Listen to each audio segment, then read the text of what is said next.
Eu fico, mais uma vez, bastante feliz pela presença de vocês, mesmo hoje num grupo um pouco menor aqui no ao vivo. Eu espero que o curso até aqui tenha despertado um pouco de reflexões sobre a nossa interação com a tecnologia. Talvez já comecem a minha expectativa começasse a surgir pequenos sinais de alerta, né, nas consciências de que: "Será que o que que eu estou fazendo isso é bom? Será que é certo? Ou será que essa foto deveria fazer? Será que isso", sabe, começar a surgir pequenos, ah, pulguinhas incomodando na cabeça já é um sinal de que a gente está melhorando a nossa percepção. E às vezes esse tipo de alerta pode ser chato. Tipo, para mim isso não fazia nenhuma diferença até eu ter falado, agora isso me incomoda na cabeça. E aí a gente começa a pensar: "Não, mas que mal tem isso? Que mal tem aquilo? Por quê?". Não é um grande problema. E parte do objetivo da aula aqui é mesmo fazer a gente pensar sobre esses problemas, pensar sobre os problemas que a gente não tinha percebido antes, mas que eles estão presentes lá no nosso contato com a tecnologia. Então a gente está na terceira de 4 aulas. Inclusive, eu tinha chamado essa aula antes de ética no uso da tecnologia, e eu troquei para usando a tecnologia com responsabilidade, porque o meu foco aqui vai ser mais nesse uso responsável do que o trazer uma teoria ética da tecnologia, uma filosofia da tecnologia. Na aula de hoje, a gente vai ver um pouco sobre uma lista de questões básicas da nossa interação com a tecnologia. Para alguns pode parecer banal, outros vão achar, é preocupação demais. Hã, Só que o uso da tecnologia, assim como o desenvolvimento dela, ele coloca a gente numa posição não apenas de usuários ou consumidores de alguma coisa neutra, como eu já falei nas outras aulas, não é algo neutro. Mas quando a gente se dispõe a usar a tecnologia, a gente também assume responsabilidades. O uso da tecnologia vem com responsabilidades também. Egbert Schirman, ele disse que a tecnologia certamente não é um processo autônomo. A tecnologia é um esforço humano no qual somos pessoalmente e comunitariamente responsáveis, embora o aumento da responsabilidade que a tecnologia proporciona seja difícil de realizar e suportar. Então, a responsabilidade, conforme a tecnologia aumenta, o nosso uso ela é mais difícil, mas a gente é responsável. Então, a partir disso, eu trago que mesmo responsabilidades pequenas e cuidados que a gente precisa ter no uso da tecnologia, quando eles são colocados juntos, eles se tornam algo que não é tão trivial de fazer e fica ainda pior quando a gente vê, quando junto com o que a gente viu nas aulas anteriores, que uma sociedade que idolatra a tecnologia de uma forma e a gente imerso nela, torna toda essa responsabilidade de uso ainda mais difícil. Numa Fazendo então uma breve retrospectiva das aulas anteriores, a primeira aula a gente deu essa ênfase na tecnologia como um ídolo, que o cuidado para a gente não sacrificar o nosso tempo no altar da tecnologia e não atribuir para a tecnologia características redentoras. Mas isso não é uma coisa simples de fazer, não é uma coisa simples de cuidar, justamente porque não é só um cuidado nosso pessoal, mas a gente já vive na sociedade que tem isso. E na aula da semana passada, a gente foi mais a fundo na forma com que a tecnologia nos distrai e é agravada pelas redes sociais. E a forma com que essas redes são consumidas, isso gera ainda um ambiente mais, idolátrico e distraído. Então que a gente precisa ter camada de filtro, né, em tudo que a gente faz com a tecnologia. E aí parece que, sei lá, cheguei num limite de coisas que a gente precisa dizer, já falei da tecnologia ampla, da rede social que a gente usa, só que agora eu entro mais a fundo em detalhes bem práticos do uso, mais que coisas espirituais ou autocontrole ou sociedade, mas que elas são importantes para a gente estar atento. A relevância dessa responsabilidade, ela precisa ficar clara para todos nós, e a gente precisa ficar atento em ensinar para os irmãos da igreja, para os nossos filhos, e ajudar todo mundo a lembrar que o mundo é cheio de tentações e nas mais diversas, e o ambiente online não é diferente. É por isso que eu separei os seguintes tópicos. Eu separei pirataria, segurança, privacidade, controle parental e tecnologia na igreja. São esses 5 assuntos que eu vou rapidamente abordar cada um na aula para dar um panorama geral do cuidados que a gente precisa ter. Essa aula vai ser diferente das outras, porque é um pouco menos conectada, né, são tópicos de uso específico, mas eles são importantes para o dia a dia. Tem coisa que eu não vou conseguir abordar tudo que pode ser dito, né, sobre cada tópico, com tanta limitação do tempo e tudo mais, mas a gente precisa abrir os nossos olhos para esse uso mais responsável, que isso existe, que a gente precisa levar essas coisas em consideração. Egbert Schurman também diz que uma ética da tecnologia, portanto, ela deve se preocupar com uma boa e responsável conduta das pessoas e com a tecnologia, bem como o cumprimento dos motivos legítimos, valores saudáveis e normas que sustentam a tecnologia e seu uso. Então, a gente não pode, como cristão, tentar, vamos ser profético como igreja, como cristãos, apontar os problemas da sociedade, e a gente é um péssimo testemunho do uso prático da tecnologia no dia a dia. Isso é muito incoerente. Para exemplificar isso, eu quero trazer a importância do uso, a importância dos cuidados, da responsabilidade. Eu vou gastar um tempo antes de entrar nos tópicos específicos com o meu testemunho pessoal sobre uma parte de como eu entrei em contato com a tecnologia. Eu acho que isso tem uma relevância importante aqui na aula de hoje. Como eu falei antes, na primeira aula, eu disse que aos 10 anos de idade eu tive o meu primeiro computador em casa e foi aí que eu decidi trabalhar com tecnologia. Foi incrível. Eu não escondia das pessoas a partir daquele momento que era o que eu queria trabalhar. Sempre eu dizia. Então eu buscava tudo e qualquer oportunidade de mexer num computador, num programa novo, alguma interação com tecnologia, porque minha família não tinha muitas condições. Então, se eu vi um computador no trabalho do meu pai, num amigo, assim, eu queria mexer e fuçar o máximo que desse. Acontece que em nenhum momento, e por muito tempo, ainda depois de eu descobrir o computador, em nenhum momento alguém chegou e conversou comigo sobre as implicações da profissão que eu estava querendo, de vocação, os impactos daquilo que eu faria, tanto como usuário da tecnologia, como desenvolvedor, cuidados que eu precisava ter. O computador, especialmente eu vim de Bagé, né, uma cidade no interior, ele era visto como uma ferramenta neutra. E os programas de computador, eles estavam além de conceito de moralidade, do que era certo e errado. Ninguém refletia sobre isso. Então, e tudo era difícil e assustador para as pessoas. É computador, é tecnologia, é código, é matemática, é tudo tão distante que ninguém se preocupava, achava algo coisa de nerd ou para algumas pessoas específicas. Então, eu instalava o que eu queria. O jogo que eu queria, o sistema operacional que eu queria pirata, não importava se eu estava pirateando. Da mesma forma, com filmes, com livros, com música, nada fazia diferença. Eu não tinha nem consciência pesada com isso. Tudo que eu podia obter na internet de uma forma legal ou ilegal, certa ou errada, eu fazia. E não me passava pela cabeça de que isso podia ser errado.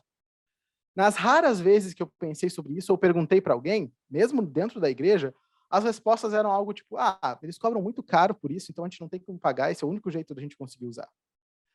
Eu ouvia coisas do tipo. Da mesma forma, eu não tinha maturidade para lidar com conteúdos que eu encontrava pela internet. Com aquela idade, eu ainda não tinha a busca, eu não tinha a consciência de que eu poderia ativamente buscar por conteúdo impróprio, tipo pornografia ou algo assim. A puberdade estava recém começando, mas eu não tinha maturidade nenhuma para lidar e não tinha ninguém para me ajudar com isso. Pouco tempo depois, eu comecei a ganhar dinheiro porque eu descobri que eu podia fazer um dinheiro extra formatando o computador de amigos. Tanto na igreja, quanto formatar, pegou vírus, formatava. Ou seja, o que eu estava fazendo agora? Além de eu usufruir desses sistemas obtidos ilegalmente, né? Eu estava ganhando dinheiro agora com isso, porque eu estava formatando o computador dos colegas, mas eu não comprei um Windows. Eu estava formatando um Windows pirata, como todo mundo fazia. Se esses amigos pediam um pacote Office para usar o Word, Excel, eu instalava a versão pirata. Eu pirateava, eu achava código, achava jeitos de burlar as licenças na internet e eu ganhava dinheiro com isso. E eu fazia isso para conhecidos, colegas do meu pai, pessoas da igreja, para a igreja, ninguém se importava e ninguém questionava nada. Então eu pirateava software com Office, com jogos, músicas do culto, filmes exibidos em programação especial da igreja, tudo pirata, e vários deles eu ajudei a obter eles. E isso não era um problema nem para mim, nem para a igreja, nem para ninguém. Uma vez, um jovem da igreja lá, do grupo de louvor, ele pediu que eu formatasse o computador dele. e que eu salvasse todos os dados dele num pendrive para devolver os dados para o computador depois. Tipo, apaga tudo, coloca. Beleza, os dados que eu me refiro aqui são vídeos, fotos, músicas piratas que ele baixou, filmes, documento pessoal em geral. E eu comecei a fazer. E eu percebi que estava tudo uma bagunça, as pastas tudo espalhada, fui salvando antes de formatar. O computador estava lento, né, porque estava vírus, sei lá o que mais, eu estava tentando ajudar. E uma dessas pastas tinha vários vídeos com nomes esquisitos, e a miniatura do vídeo também era muito estranha. Por curiosidade, eu abri. E esse foi o meu primeiro contato com pornografia mais pesada na vida. Eu já tinha visto de relance meus colegas da aula com revista ou qualquer coisa assim, colega de colégio. Mas aquele foi o primeiro contato com um vídeo explicitamente pornográfico. Hoje, quando eu lembro do acontecimento, eu tinha 10, 11 anos, eu desconfio, inclusive, que o conteúdo era pornografia infantil, com menores de idade. É difícil, depois de tanto tempo, eu ter certeza. Só que assistir aquele vídeo despertou em mim algo que eu, como um pré-adolescente criado na igreja, não tinha maturidade para lidar, e eu não estava pronto para aquilo. Quando eu assisti, eu sabia que tinha alguma coisa que aquilo não era certo, mas eu não contei para ninguém. Para quem que eu ia contar? Eu também não confrontei ninguém.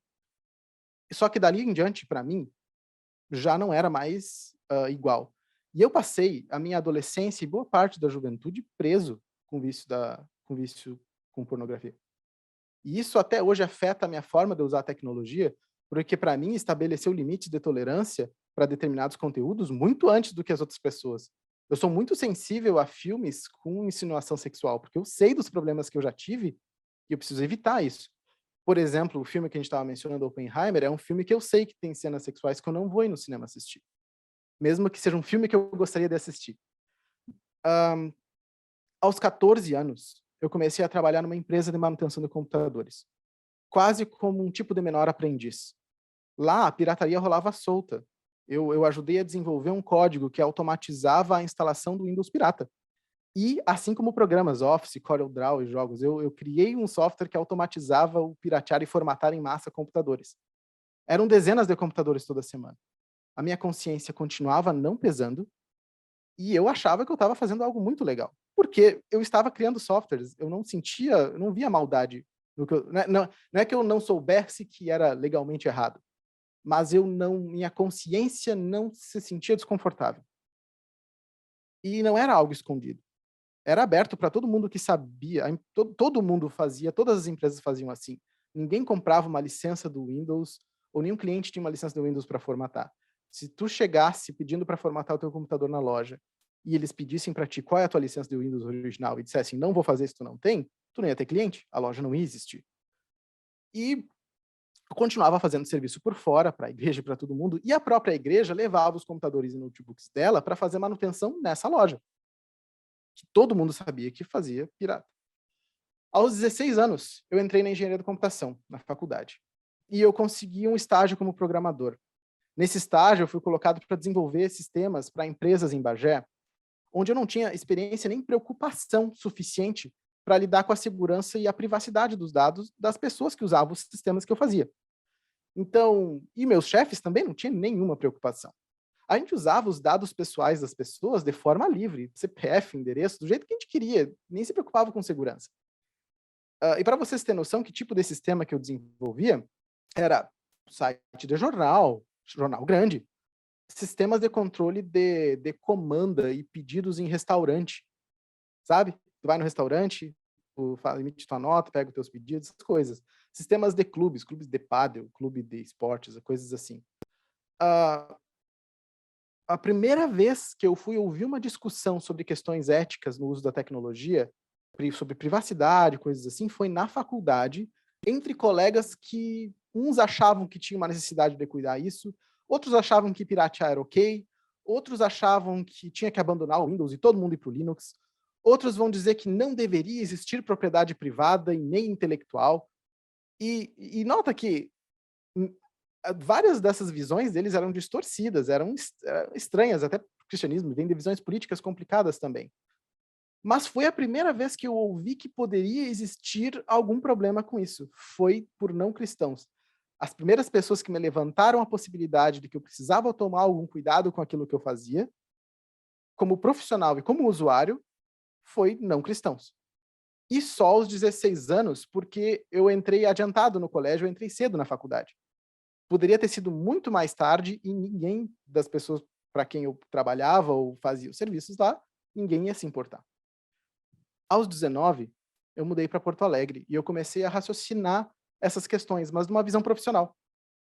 E eu ia na igreja, tudo mais. Continuava como um cristão. Até então, eu não tinha feito conexão nenhuma. Eu não gostaria, eu comecei a pensar, quase que uma regra de ouro. Eu não gostaria que os softwares que eu faço, as pessoas usassem sem pagar indevidamente. Então, não vou fazer isso para os outros, não vou fazer com os outros o que eu não quero que seja feito comigo. Então, eu comecei a meio que seguir essa lógica e parar um pouco com a pirataria, de usar coisas piratas, tentar usar mais legalmente as coisas, mais software original. Só que só com software, não me preocupava com livros, PDF de livro, com música, com filme. Eu só comecei a pensar mais nisso e associar minha profissão com o cristianismo aos 21 anos, quando eu comecei a conviver com um colega de apartamento cristão, que ele fazia seminário de teologia e ele era bacharel e mestre em direito. Então, ele que, dentre outras coisas, me ajudou, muita coisa, ele me ajudou a indiretamente conectar tudo. Então, aos 21 anos, eu já tinha quase 5 anos de carreira como programador, quase 5 anos. Quanto dano eu já não tinha causado até então? E muito mais anos como usuário de computador. E, e aí que eu comecei a pensar como um cristão, usando tecnologia. Eu sei que contar essa parte da minha história, que eu vou... Essa é a parte da história que importa para a aula até aqui. Ela consome um tempo da aula e reduz o que eu poderia falar dos temas específicos. Mas eu acho que isso coloca o que eu vou falar numa outra perspectiva. O que eu vou falar não é uma lista de coisas chatas, mas são coisas que fazem diferença para os nossos filhos, para o nosso uso, para os jovens da igreja, e elas impactam a vida deles seriamente. E a sociedade. Quanto dano eu não posso ter causado? E aí eu fico pensando sobre a minha própria vida. Quantos pecados eu cometi e fui impulsionado a cometer pela minha falta de instrução, falta de pensamento ético na tecnologia, ninguém me falar sobre vocação, conectar as coisas da minha vida. Será que a igreja poderia ter me ajudado? Só que a igreja também, mesmo que indiretamente, ela ajudou, foi um meio pelo qual eu cometi mais pecados e amplifiquei o alcance das maldades que eu fiz. Porque como eu não tinha uma reflexão sobre isso lá, até mesmo o meu primeiro contato com pornografia foi via irmãos da igreja. E aí, como que meus pais poderiam me ajudar com isso tudo, se para eles tecnologia era tudo novo também? Como é que eles iam saber qualquer coisa? Tudo, o próprio uso do computador era tudo novo para eles. Como é que eu vou julgar eles por não terem me dito as coisas se era novidade para todo mundo? Deus foi muito gracioso comigo em evitar que as maldades que eu cometi não fossem maiores ou proporções maiores do que foram. E que mesmo assim ele me ajudou a conectar as coisas a tempo ainda. E eu não tô falando de um testemunho que aconteceu há muitas décadas. Eu tô em 27 hoje, então meu primeiro computador foi em 2006. Já tinha Orkut, já tinha MSN.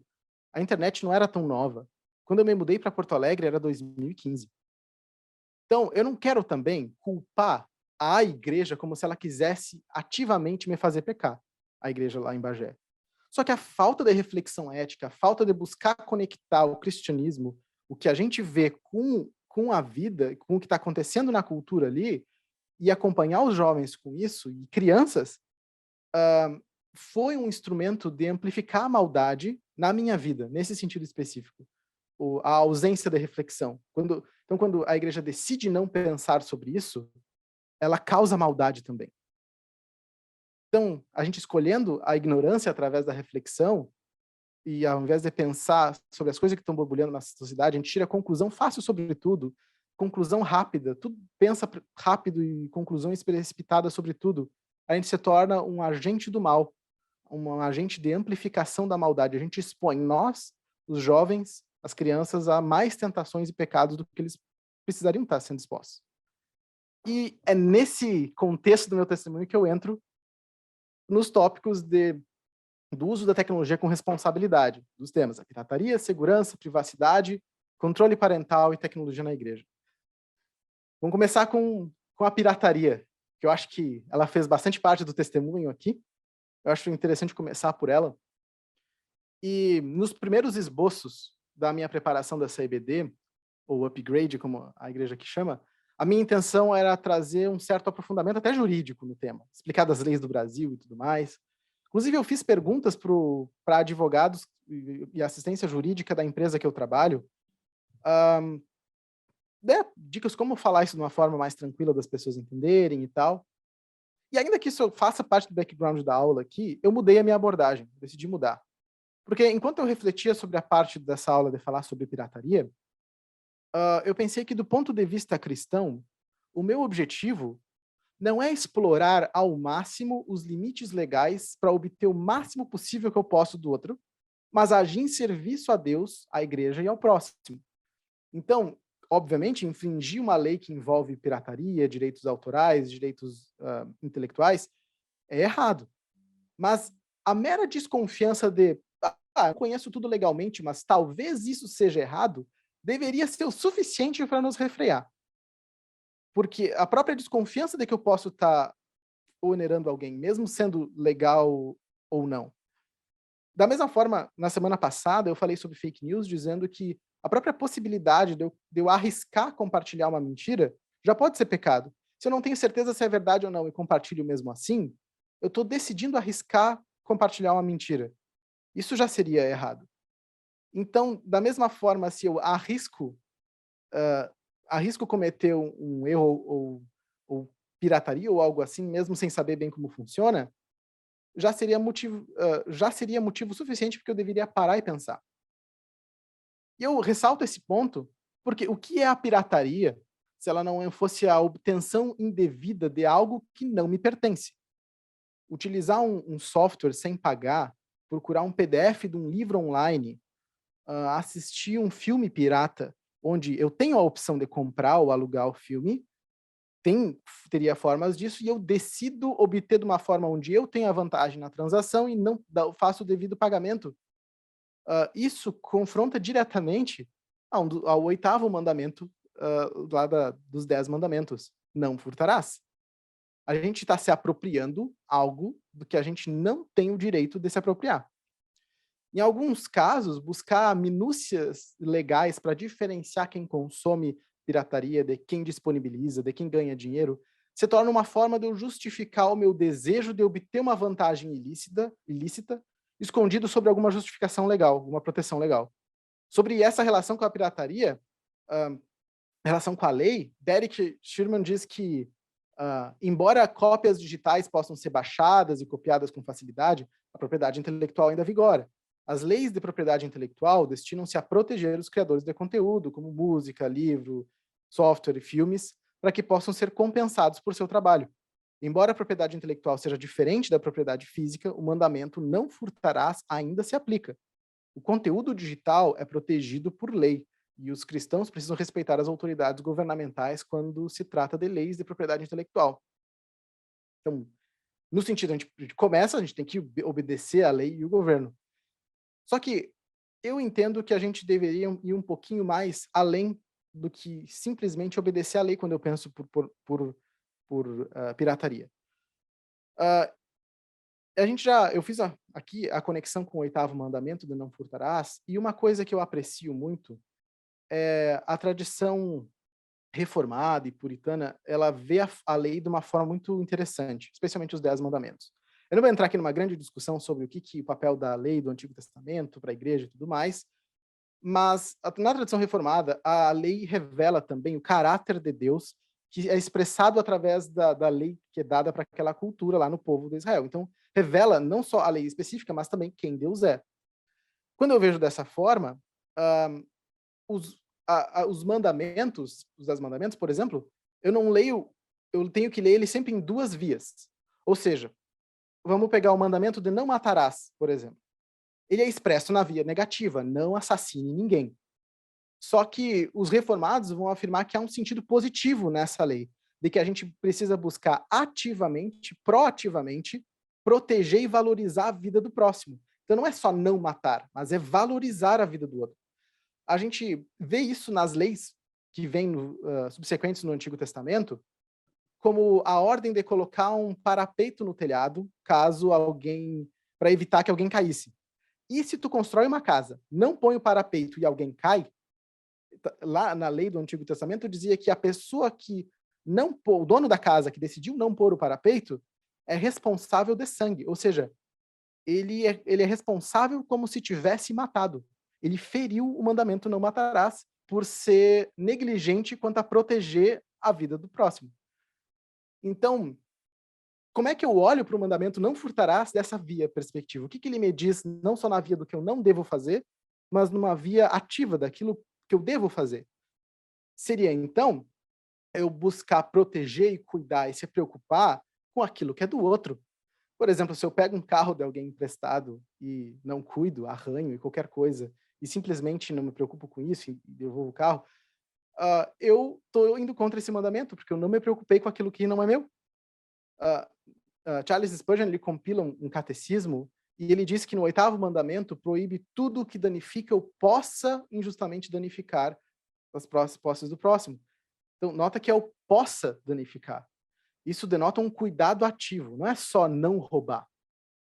Calvino, ele diz que saibamos que todas as artes pelas quais desviamos para nós as posses e o dinheiro do próximo, quando se afastam da sinceridade, da direção e do rumo do engano, ao engano, ou a qualquer modo de cupidez prejudicial, devem ser tidas como furtos, ainda que isso seja obtido licitamente na disputa forense, na lei, né, no judiciário, não é considerado diferente por Deus. Mesmo que eu ache uma justificativa, me proteja dentro da lei para fazer alguma coisa que claramente eu estou enganando para obter vantagem, isso continua, do ponto de vista de Deus, continua roubo.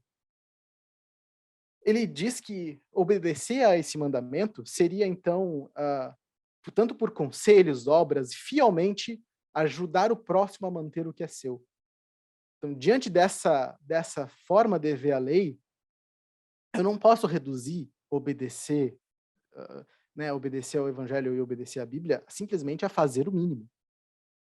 Quando eu tenho, não é, então eu não posso me reduzir somente a questões legais. Por isso que eu achei não tão relevante trazer aqui. Quando eu assisto um filme sem dar o que é devido àqueles que produzem um filme, estou roubando. Quando eu procuro um arquivo de livro na internet de PDF, onde eu podia comprar esse livro na Amazon, em qualquer lugar, na livraria, na editora, e eu procuro esse livro de forma indevida, eu estou roubando. Quando eu utilizo um software que é pago, tem muito software gratuito, mas quando eu uso um software que é pago, burlando a licença dele, eu estou roubando e ofendendo a Deus. Essas coisas não são ofensas graves. E se eu levar isso a consequências maiores dentro da igreja? Vamos pegar o caso da disciplina da igreja. O que é a última instância da disciplina numa igreja? É a exclusão, é a excomunhão. E por que ela se dá? Por falta de arrependimento. Quando alguém se recusa a se arrepender por algum pecado até a última instância. Então, quando alguém comete algum pecado, se recusa a se arrepender, ela pode chegar ao ponto de ser excluída. Normalmente a gente faz isso em grandes escândalos públicos. A gente se resume a fazer isso na igreja a escândalo sexual, a roubo, coisas assim. A roubo que atinge uma proporção grande. Mas não é diferente para uma pessoa que utiliza software pirata abertamente e não se arrepende de ter feito isso mesmo quando confrontada. Entende que é a mesma ausência de arrependimento? Se a gente fosse levar a sério, a fundo, cairia na mesma situação. Eu estou roubando e não me importo. Então, note aqui que eu não estou lidando simplesmente com os limites legais estabelecidos na lei. Eles são importantes. E eu sei que tem uma grande área cinza. Tá, mas o livro tal foi publicado há 30 anos, só tem o PDF, ninguém vende ele mais. Ah, mas o software tal, ele é pago, mas ele deixa a gente usar as funcionalidades de forma gratuita. Tem uma área cinza nisso. Mas ao invés da gente abordar essa área cinza e discutir sobre essas coisas, que precisa discutir, tentando obter o máximo do outro, a gente discutir tentando proteger o máximo o outro. E esse outro não importa se esse outro é rico ou é pobre, se é um bilionário, se é alguém pobre, se é alguém miserável, e se eu estou roubando de uma grande corporação? É roubo. E a minha questão é a minha ética como cristão, não um cálculo de que eu não vou causar dano porque eles já são muito ricos, não vão sentir nada. Então, algumas dicas aqui. Não compartilhe ou consuma conteúdo como livro, filme, música pirata. É mais óbvia. Se o conteúdo é disponível para pagamento e a gente não quer pagar, a gente se abstém de ler, de assistir, de ouvir. Eu não assisto, se eu não quero pagar. Não utilize software pirata.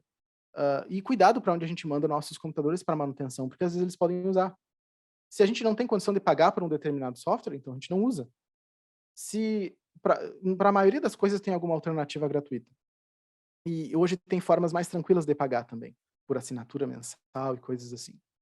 Para quem é desenvolvedor, que não acho que ninguém na chamada aqui é, mas quem vai assistir depois, a gente pode incorporar partes de um software no outro, de licença, de código, e esse código, às vezes, ele está sobre uma licença de uso. E às vezes a gente só usa as coisas sem saber qual é a licença. E às vezes eu não posso usar para fins comerciais, só para fins pessoais. E às vezes ninguém se preocupa com isso. Mesmo que, e aí eu digo que mesmo que todo mundo esteja fazendo, mesmo que um líder da igreja mande o livro em PDF, mesmo que estou no seminário e os professores e alunos compartilham livros em PDF, a minha mãe dizia que eu não sou todo mundo. Então, não faça. Claro que há casos que a própria editora disponibiliza o livro de graça, o autor manda o livro de graça, aí tudo bem. Caso contrário, não faça. Então, eu sei que a discussão da pirataria ainda é longa, tem muitas áreas cinzas para se discutir, mas o que eu quis trazer aqui é o princípio. A gente age por obediência e amor ao próximo e nas coisas, e não para tentar extrair do outro o máximo que a gente puder. E vamos pro segundo tópico aqui. Por isso que eu disse que essa aula vai ser em tópicos e o tempo é limitado. E eu disse que esses tópicos todos eram relacionados com a nossa responsabilidade ética no uso da tecnologia, e agora eu trago segurança. Segurança não afeta só a mim, tipo assim, vão roubar dinheiro de mim, vão fazer não sei o quê, vão invadir minha conta.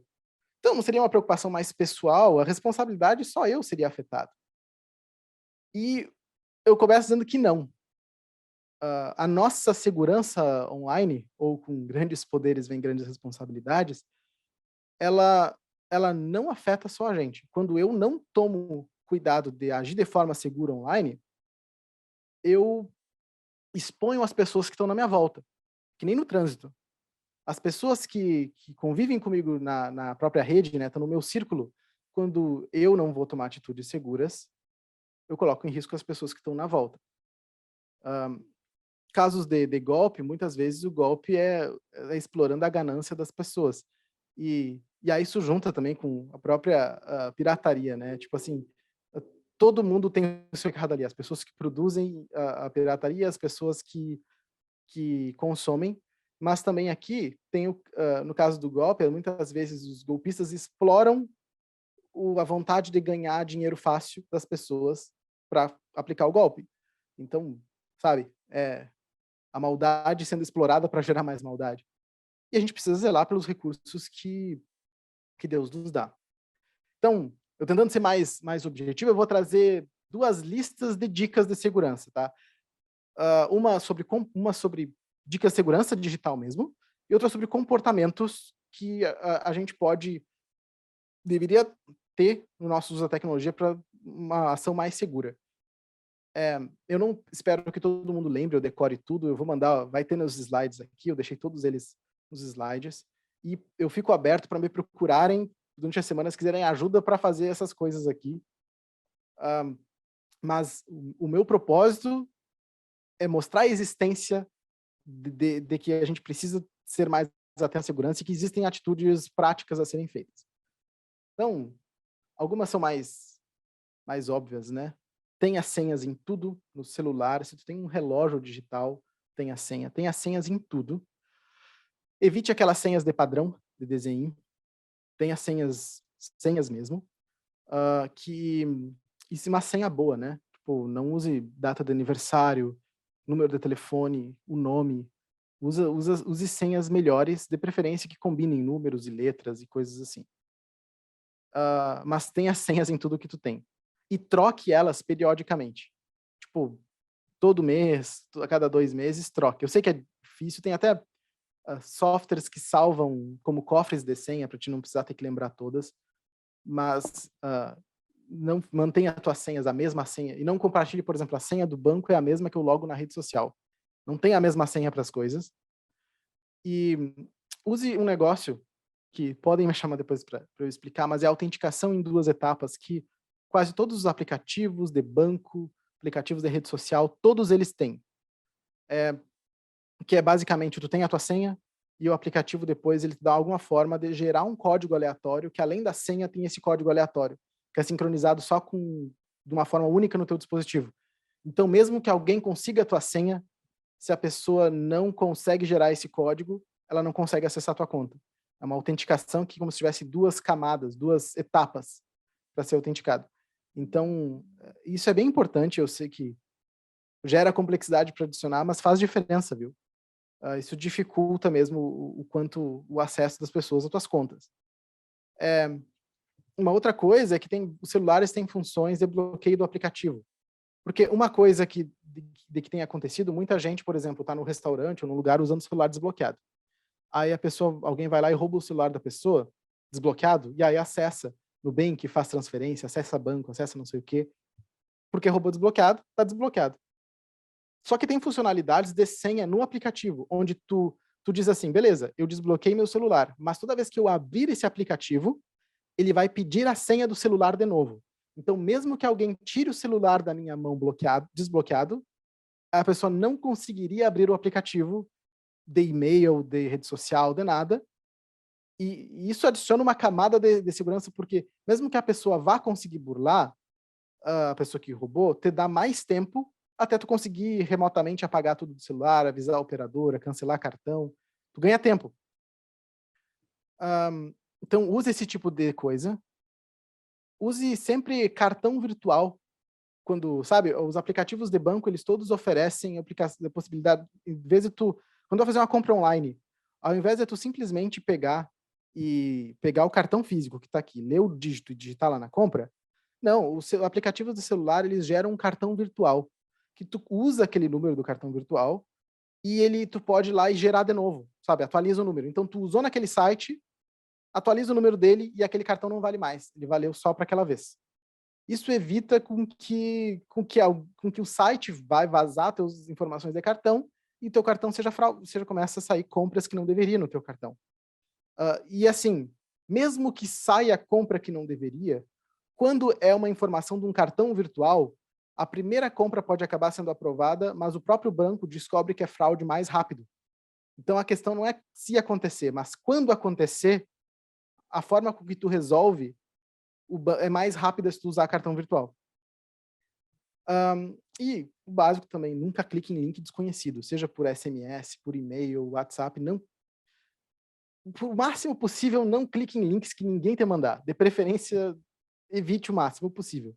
Assim, só coisas bem óbvias onde tu conhece o link, tipo, chamada do Zoom, esse aqui, beleza. Sabe, links que tu tem certeza que tu conhece, mas evita o máximo possível. Em resumo, seja bem desconfiado. Bem desconfiado. A lista, além de todas essas dicas de segurança, que alguns podem pensar que é exagero, que é muito difícil, e eu sei que às vezes é meio difícil, mas elas são necessárias para não expor as pessoas na tua volta, envolve também comportamento. Sabe, questões de não enviar dinheiro para ninguém que te peça na rede social, nunca, por nenhuma condição. Sabe, a pessoa te chama e te pede, tô precisando de dinheiro, manda. Não faça isso. Desconfie de todas as promoções que forem boas demais. É muito fácil criar um site falso parecido com o site de uma loja verdadeira. Não passa seus dados para ninguém. Inclusive, uma coisa que, por exemplo, acontece. Quando tu tá no Instagram, aí tu achou uma loja legal, e tu fala com a pessoa da loja, tu responde no direct lá, na mensagem. Aí a pessoa da loja assim, não, me dá o teu WhatsApp pra gente continuar a conversa por WhatsApp. Não dá. Mantenha a conversa no lugar onde tu tem menos exposição de dado pessoal teu, até que seja ultimamente necessário. Tu precisa do teu telefone para saber o preço daquele produto? Não, mas a vendedora quer saber o teu telefone. Então, não informe mais dados do que do pessoal do que o necessário. Sempre mantenha a conversa com o menos possível de exposição. E fique atento a conteúdo no YouTube, Instagram. Vou dar um exemplo para vocês, por exemplo, sobre propaganda paga. A gente acha que às vezes a gente está consumindo, às vezes não dá para diferenciar o que é uma propaganda do que é um conteúdo original. Um exemplo assim, eu vai comprar uma máquina de lavar. E eu vou lá e procuro o modelo da máquina de lavar no YouTube para ver um vídeo de review, e tem lá um vídeo de uma dona de casa, um vídeo de um celular assim bem ruinzinho, ela falando ali, segurando o celular, parece que é um conteúdo completamente orgânico, é uma pessoa como eu que comprou a máquina e decidiu fazer um vídeo. Ela tem um canal do YouTube pequeno, só que às vezes não. Vocês sabiam que algumas das lojas, elas pagam canais pequenos e às vezes o pagamento é só mandar o produto, tipo assim, conversa com o pessoal, vou te mandar o produto, faz um vídeo. E um vídeo tem que ter essas características de ser um vídeo mais amador, tem que conter o modelo do produto no nome, nas tags, para que quando tu pesquise o produto no YouTube para comprar, tenha reviews amadores feitos em casa, que aumenta a confiabilidade de tu comprar aquele produto. Então, assim, isso é ativamente hoje feito pelas lojas, tá? Tipo, Americanas, por exemplo, ativamente faz esse tipo de coisa. Grandes varejistas fazem essas coisas e não só varejistas, tá? Então, tipo, isso é uma prática muito, muito comum. A gente vê a quantidade de patrocínios que acontecem nesses grandes canais do YouTube não são diferentes nos canais pequenos. Então a gente precisa ter muito cuidado mesmo. Sabe? Desconfiar mesmo das coisas.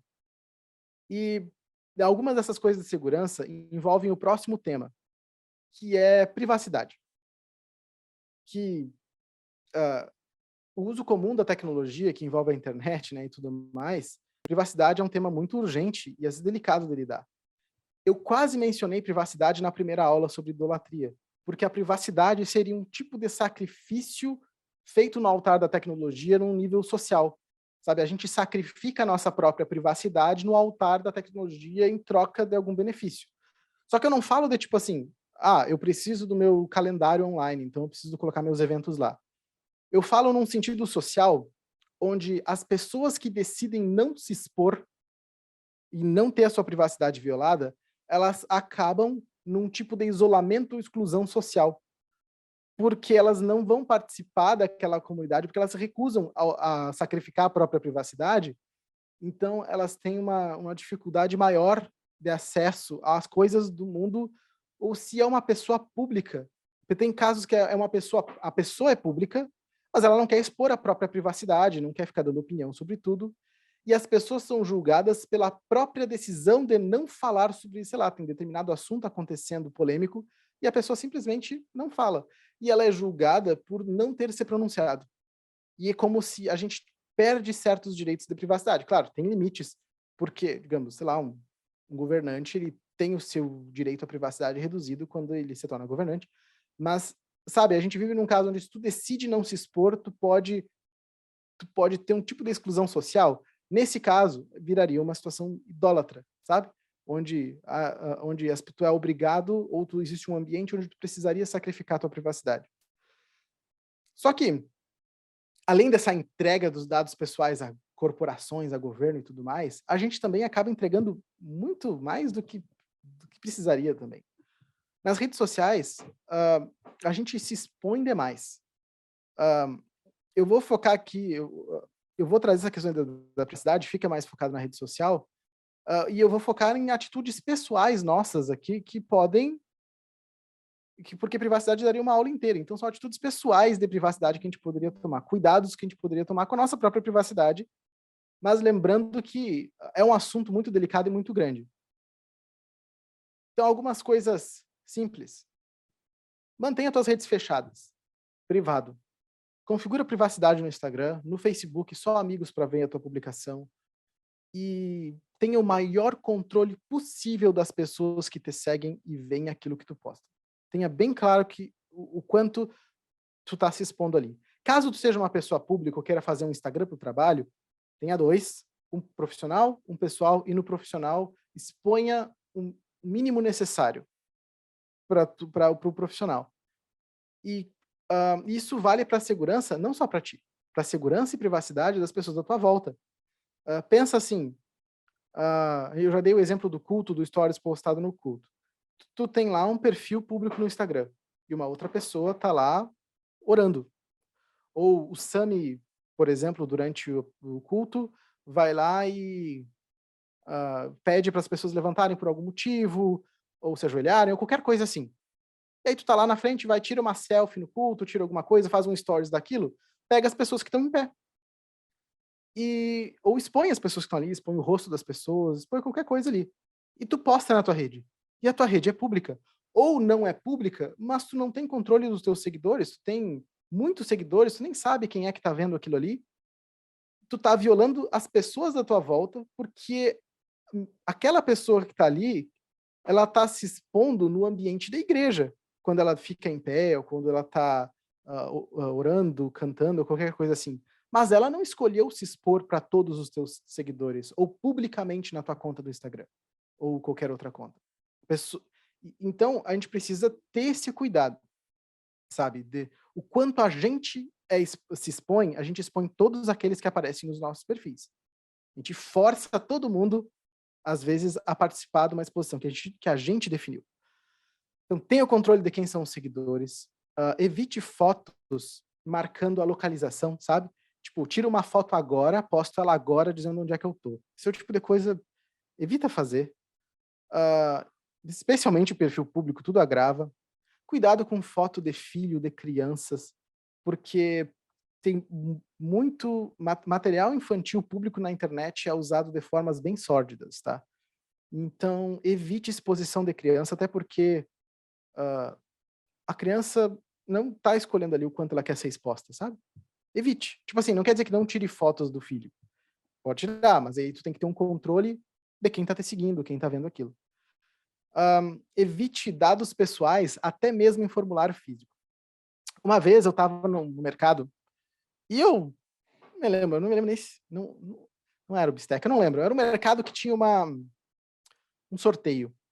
E no sorteio eu tinha que preencher um cupom manualmente, tipo com uma caneta mesmo, preencher.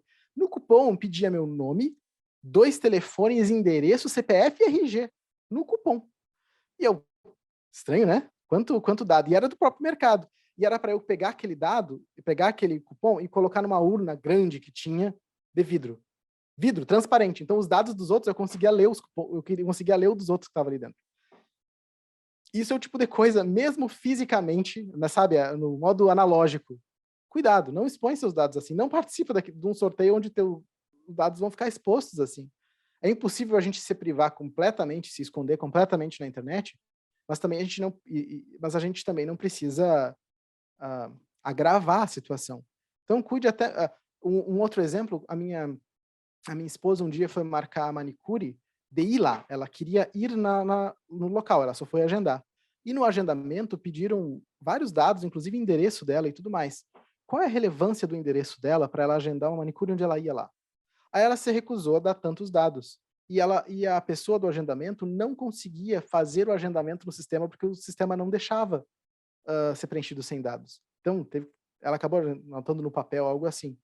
Então, faça sua voz ser ouvida, sabe? E se recuse a dar dados a mais. Sabe? Não, se tu tá num site, apareceu aceitar ou rejeitar cookies e coisas assim, rejeita sempre o máximo que der. Sabe? Não se exponha mais do que precisa. E cuidado com o que tu fala e expõe na internet. Porque eu falei nas últimas aulas que a rede vai querer impulsionar aquilo que gera engajamento. Então, se tu decide só falar sobre política na internet, a rede vai sendo treinada a, a te impulsionar a falar mais, a se expor cada vez mais. Então, cuidado. Cuidado com a própria exposição, porque tu começa a ser movido pelo próprio discurso, sabe? É bem, bem perigoso. E não faça cadastro em site, tanto em sorteio fisicamente, quanto em sites desconhecidos. Não ponha seus dados onde tu não conhece. Mesmo quando assim, tu tá num site lá, e tem aquele login com Facebook, sabe? Ou login com Google. Aí tu clica e vai na tua conta Google do Facebook. Aí aparece uma tela intermediária dizendo que tu confirma aquela conexão entre as duas contas. Naquela tela tem escrito todos os dados que o site onde tu tá entrando vai ver da tua conta que tu tá autorizando, da conta Google, por exemplo. Tem uma lista ali. Normalmente as pessoas só vão, confirmam, deu e foi. Lê aquilo ali. Lê tudo que aquele site tu tá autorizando aquele local a ver dos teus dados. Se tu achar que tu não quer, às vezes tu tem a opção de remover, às vezes não faz o login, sabe? Cuida mesmo. Sabe, sejam atentos no uso da internet. Porque boa parte das coisas acontecem porque as pessoas agem no automático ou não se importam com a própria privacidade ou segurança. Então, cuidem com a exposição pública na internet. E falei tanto em privacidade, né? A gente proteger o máximo possível a nossa privacidade. Agora eu entro num tema que parece oposto à privacidade. O nosso quarto tópico, que é controle parental. Falei sobre privacidade e agora eu entro num tema onde é que meio que assim, invasão da privacidade dos filhos menores de idade pelos pais. Sabe? Parece que é uma coisa elas entram em conflito e às vezes podem entrar. Mas esse tópico eu tenho um certo... Eu destaco essa parte do controle parental, eu quis trazer ele aqui, muito por causa do testemunho pessoal que vocês viram. Os meus pais limitavam quanto tempo eu podia usar da internet ou de computador. Mas limitação de tempo não é limitação ao acompanhamento do conteúdo ou do que eu estou vendo. E eu, como eu falei, sofri consequências disso, de um uso livre demais da computação. Então, baseado no meu próprio relato pessoal e de coisas que eu observei, assim, também sendo pai, acabo convivendo com outros pais e vendo tanta coisa. Relacionar, em busca de proteger a privacidade e a segurança do teu filho, os pais, especialmente para menores de idade, especialmente não, para menores de idade, precisam ficar atentos àquilo que os filhos consomem e usam na internet. Então, acompanhe o que o seu filho faz na rede social. Não apenas o que ele posta, mas o que ele curte, o que ele assiste. A rede social é feita para promover o nosso engajamento. Então, para expandir o nosso engajamento. Então, a rede social, ela vai amplificar os pecados do teu filho também. Cuide disso e converse com ele para ensinar ele sobre isso, né? E ajudar ele a refletir sobre isso. Mas também seja um exemplo no uso da tecnologia. Evite tu mesmo filmes que tenham evite tu mesmo, né, fazer todos esses erros que a gente viu do tédio e tudo mais que a gente viu ao longo dessa aula, mas também evite filmes com conteúdo com muito teor sexual, mesmo que o filho não vá assistir junto, tipo, os filhos vão saber que é só uma questão de idade, não uma questão de princípio nenhum. Então, tenha cuidado com aquilo que tu também consome. Por outro lado, não despreze a tecnologia e o entretenimento no meu tempo era assim, no meu tempo não tinha isso, essa geração só quer saber de computador, essa geração só isso, essa geração só aquilo, esses jogos de computador é tudo bobagem. Não despreze o entretenimento de tecnologia, porque, como a gente viu e até vai ver mais na aula que vem, a tecnologia, ela também é reflexo da graça, ela não é só pecado. Tem muita coisa boa ali. Então, se interesse por aquilo para saber o que seu filho faz ou se interessa. E aí eu coloco filho, porque do controle parental, mas em família, eu coloco até, tipo, sabe, pessoas que convivem na mesma casa, entre irmãos, entre marido e mulher, sabe? Tem uma ciência sobre aquilo que está acontecendo nas redes um do outro, do que um ou outro consome. E se ajudem a filtrar um conteúdo bom e tentar entender essas coisas. E uma coisa bem assim, rede social não é para criança. Dito pelas próprias redes sociais, tá? As redes sociais impõem limite de idade.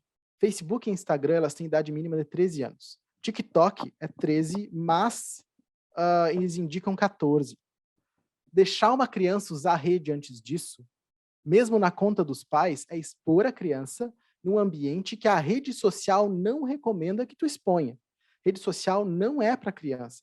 Cansei de ver pais criando cadastro, criando conta de Instagram para os filhos. Em alguns casos, eu não me lembro como é que está o cadastro agora, mas tinha que mentir a idade ou não preencher. Por quê? Porque eles não aceitavam a idade menor do que 13 anos. Ou deixar a criança usar por longos períodos o Instagram da mãe, dos irmãos, do pai. além dessas coisas não serem saudáveis e irresponsável, porque a própria rede social está dizendo que não é para criança usar, em alguns casos é até mesmo mentir, né? Quando tu cria uma conta, tu deixa o teu filho criar uma conta, às vezes ele precisa mentir. O próprio, na época do Orkut, a minha primeira conta do Orkut, ele não permitia a idade que eu tinha, eu mentia a minha idade. E eu não tinha, na época, ninguém me disse que estava errado. Então, assim, quando eu falo rede social dos seus filhos, eu estou falando lá pré-adolescentes e adolescentes, porque criança não usa rede social, a rede social não é feita para criança. E no uso geral da internet, da tecnologia, do celular, tudo tem limites estabelecidos, tanto de tempo quanto tempo por tipo de conteúdo, sabe? Porque às vezes a gente limita, tu pode usar 2 horas de tecnologia, mas 2 horas de rede social é diferente de 2 horas jogando Mario Kart, vamos supor, sabe? São coisas diferentes e a gente precisa ver diferente. Existem aplicativos que ajudam no controle parental, tipo bloqueadores de conteúdo impróprio, limitador de tempo de uso, que não deixa o aplicativo abrir depois que tu usou X tempo. Tem vários aplicativos que ajudam com isso. Mas, assim, alguns desses aplicativos tem que pagar para usar e tal. Mas nada disso funciona se não tiver a conversa e o ensino para os filhos em casa. Às vezes, coisas simples como não deixa o computador no quarto do filho ou do... Sabe? Na verdade, ninguém.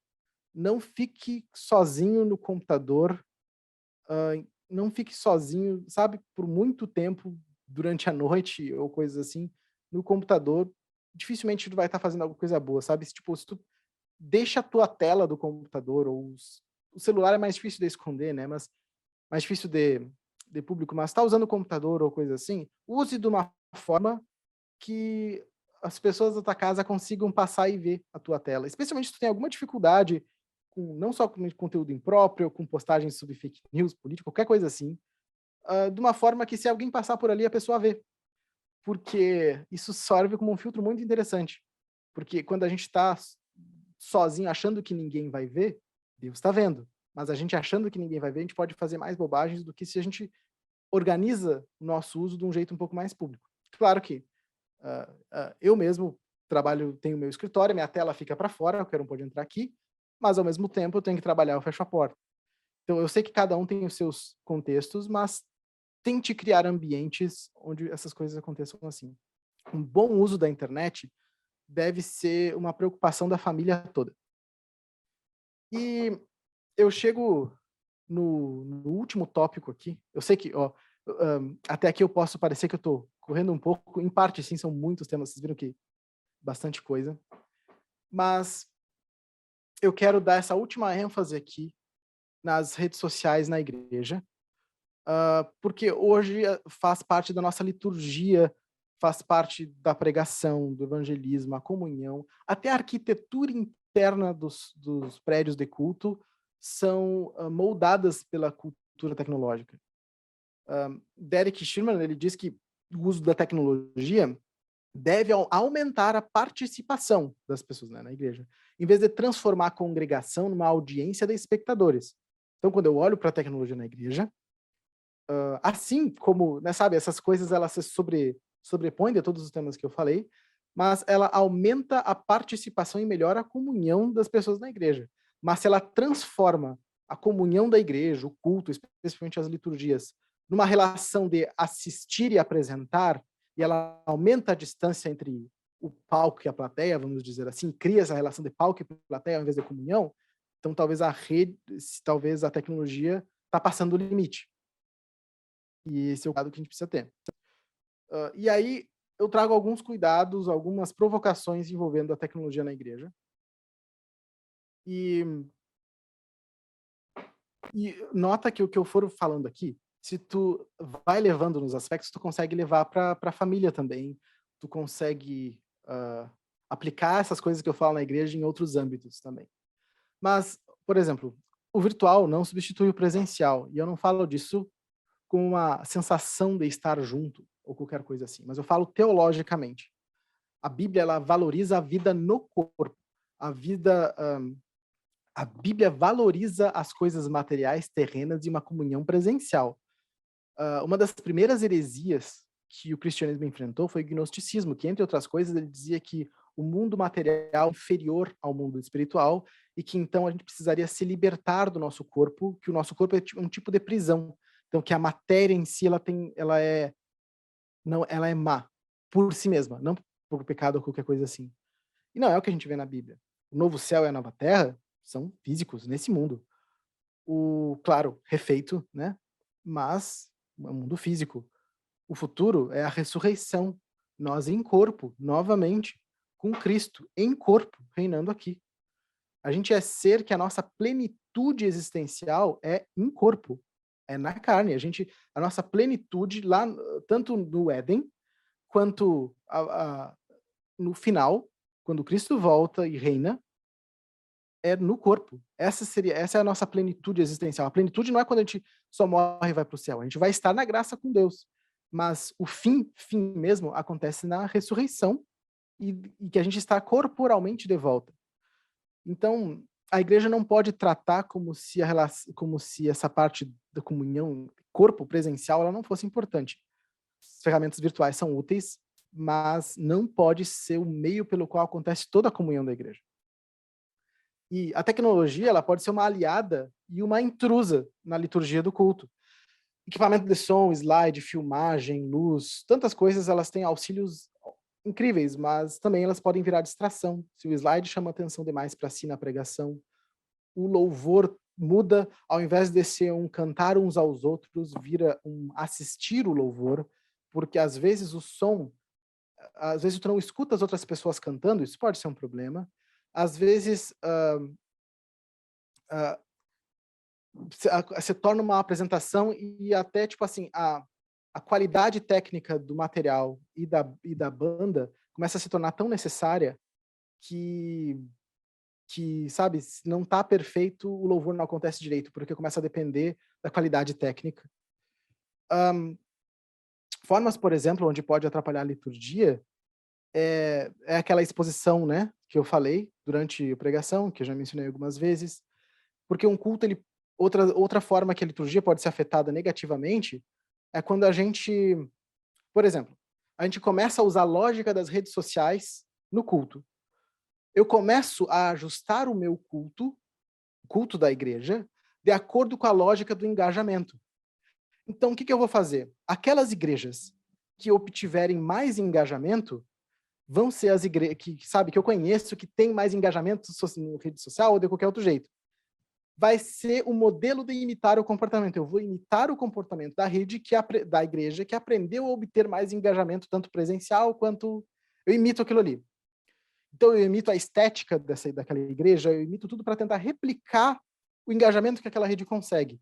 Aí eu começo até a fazer pesquisas, quase usando a mesma lógica, de que o meu objetivo se torna quão rápido eu fiz uma pessoa, quanto tempo eu levo para aquela pessoa decida voltar, com quantos minutos ela está no culto, logo que chegou, ela decide se vai ficar, se vai vir no outro dia.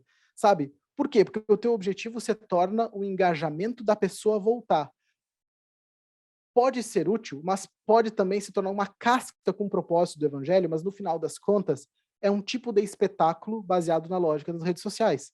Não mais num culto a Deus. Não que o culto, a gente não possa usar algumas ferramentas, mas, sabe, a gente modifica a nossa estética, modifica a nossa forma de culto, a nossa forma de recepção, a nossa forma de se expor nas mídias sociais, tudo imitando igrejas com engajamento, na lógica de aumentar o engajamento.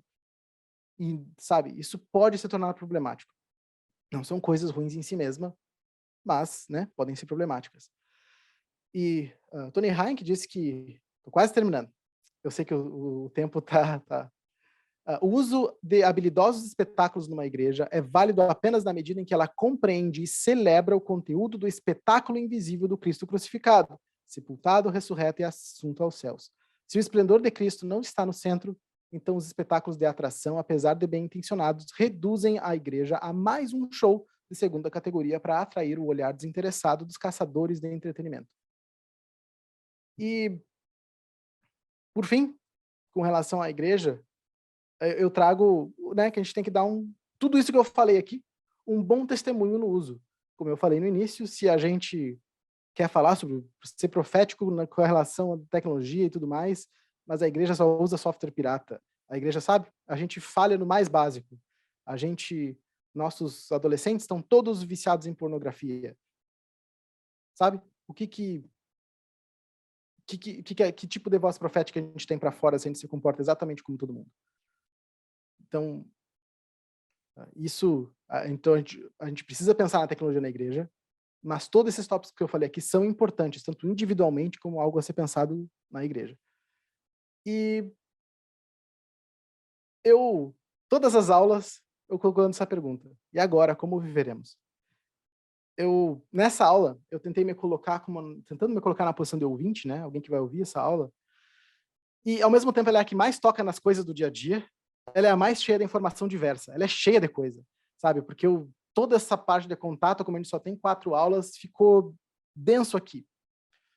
E, como a gente não está presencial, eu não consigo nem ficar mostrando no celular, sabe? Coisas como podem ser. Eu sei que eu posso ter assustado vocês com tanta coisa. São muitos tópicos diferentes. Se vocês esquecerem tudo que eu disse nas últimas aulas, menos uma coisa, eu gostaria mesmo menos uma informação, eu gostaria que a informação fosse de que a gente não pode tratar a tecnologia de forma leviana. A gente tem que levar a sério tudo. O uso na igreja, na vida, na família, na sociedade, a gente tem que levar a sério. Então a gente tem que pensar sobre o que a gente está fazendo. Porque a tecnologia não é só um conjunto de ferramentas neutras que eu uso como for conveniente. A tecnologia ela tem poder de nos moldar também. E nós cristãos não somos chamados para se conformarmos com tudo que surge no mundo, mas a gente precisa avaliar tudo, reter o que é bom e mostrar as boas novas do evangelho e a glória de Deus em tudo que a gente faz, seja usando, seja produzindo tecnologia. E esse vai ser o tema da próxima aula. A tecnologia como vocação, que eu quero trazer esperança e alguns caminhos para aqueles, tanto os vocacionados para trabalhar com a criação de novas tecnologias, quanto para os que inevitavelmente usam ou vão usar a tecnologia na vida profissional. Então, tanto no uso quanto na coisa, mas trazer esperança. Porque a tecnologia não é neutra com relação ao pecado. Mas a tecnologia também, em Deus, ela também não é neutra. E não, porque ela também não é ausente de beleza e nem de propósito.